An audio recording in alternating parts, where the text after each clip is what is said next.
Hello friends, welcome to learn with Dunit. इस video में हम देखेंगे how to read and write fraction. हमने फ्रैक्शन की डेफिनेशन देखी थी। When something is divided into equal parts then each part is called fraction. अब suppose Ravi के पास एक एप्पल है और उसने उस एप्पल का हाफ पार्ट खा लिया है। अब उसे खाया हुआ पार्ट नंबर्स में लिखना है, तो कैसे लिखेंगे? एप्पल के टोटल पार्ट्स थे 2, उसमें से खाया गया पार्ट है 1। तो इस तरीके से हम फ्रैक्शन लिखेंगे। लिखा जाता है उसे कहते हैं डिनोमिनेटर। ऊपर जो होता है वो है न्यूमरेटर और इसे कहते हैं फ्रैक्शन बार। तो ये है फ्रैक्शन लिखने की मेथड। इसे हम एक और एग्जांपल से देखेंगे।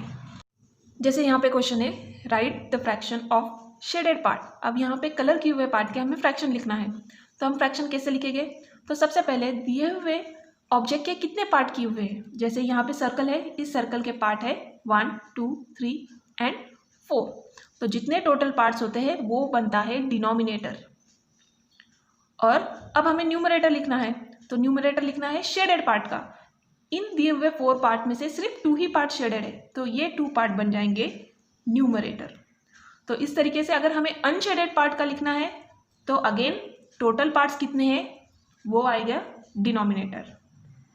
देन अनशेडेड पार्ट है 2, तो ये बन जाएगा न्यूमरेटर। तो डाउन साइड आएगा डिनोमिनेटर एंड अप न्यूमरेटर।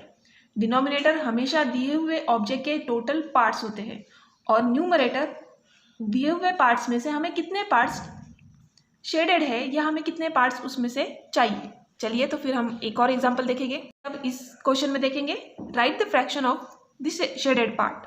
तो सबसे पहले आएगा डिनोमिनेटर और डिनोमिनेटर मीन्स दिए हुए शेप्स के टोटल पार्ट्स।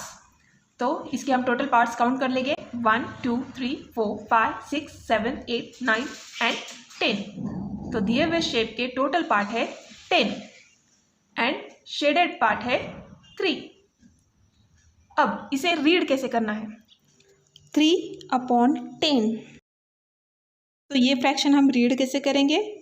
3/10। अब हमें अनशेडेड पार्ट का फ्रैक्शन लिखना है, तो अगेन डिनोमिनेटर टोटल पार्ट्स है 10, शेडेड पार्ट है 3, दैट मीन्स अनशेडेड पार्ट हो गए 7। तो अब हम देखेंगे हाफ, क्वार्टर एंड 3/4 किसे कहते हैं।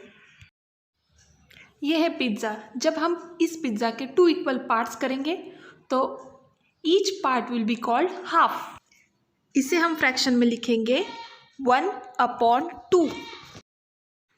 अब क्वार्टर किसे कहते हैं? When something is divided into 4 equal parts, each of the part is a quarter of that thing. इसे हमें अगर फ्रैक्शन में लिखना है तो हम लिखेंगे 1/4। और आप मुझे अब कमेंट करके ये बताइए कि ये पिज़्ज़ा के बचे हुए स्लाइसेस को हम फ्रैक्शन में कैसे लिखेंगे। फ्रैक्शन टॉपिक का अगला पार्ट देखने के लिए मेरे चैनल को लाइक और सब्सक्राइब करना ना भूलें।